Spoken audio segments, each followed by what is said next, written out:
अस्सलामुअलैकुम फ्रेंड्स। तो આજનો આપણું વિડીયો રહેવાનું છે કાબા ફિશિંગ પોઈન્ટ। તો એના ઓનર છે આપણા યુસુફભાઈ કાબા।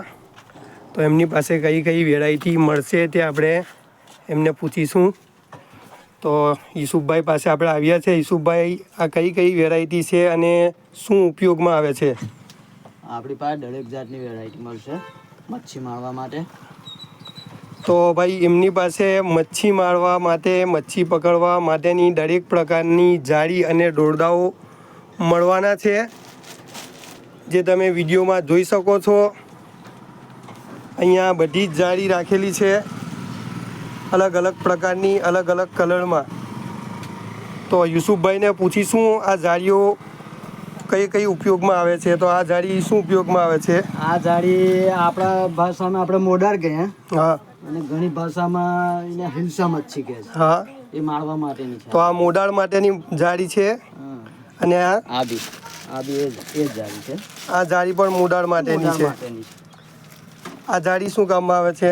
આ જાળી આપણે ચોયડી કહીએ અને કેટલા લોકો એને બોય કહે છે। આ બોય મારવા માટેની જાળી છે।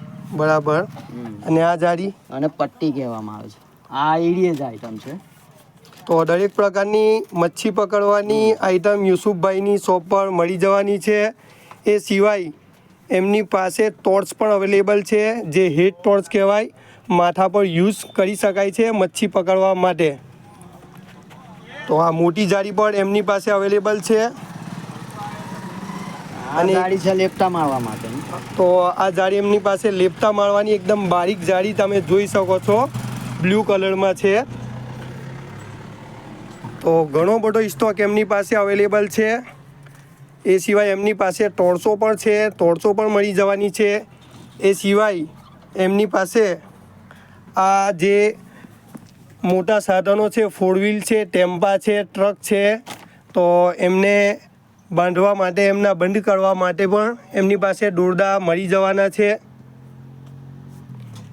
એ સિવાય સોલાર ટોર્ચ પણ એમની પાસે અવેલેબલ છે, તો સોલાર ટોર્ચ પણ મળી જવાની છે। અને આ શું છે યુસુફભાઈ? આ આપણે ભેંસ છે, પાડા છે, એની મોયડા છે। તો આ જાનવરોના મોઢામાંના યુઝ કરવા માટે આ એમની પાસે જે દોરડા છે તે પણ મળી જવાના છે। તો ટૂંકમાં દોરડાની અને જાળીની બધી જ પ્રકારની આઈટમ યુસુફભાઈની શોપ પર મળી જવાની છે। તો એમનું એડ્રેસ આપણે આપીશું। કાવી કંબોઈ રોડ ઉપર બિલકુલ મુનશી કોલોનીની બાજુમાં છે એમની શોપ, કાબા ફિશિંગ પોઈન્ટ। તો આ યુસુફભાઈની શોપનું એડ્રેસ છે, નંબર પર મેન્શન કરેલો છે। તો એમને જરૂરથી વિઝિટ પણ કરશો, અથવા તમે કોન્ટેક કરીને એમને દરેક પ્રકારની આઈટમની પ્રાઇસ તમે પૂછી શકો છો। અસ્સલામુ અલૈકુમ।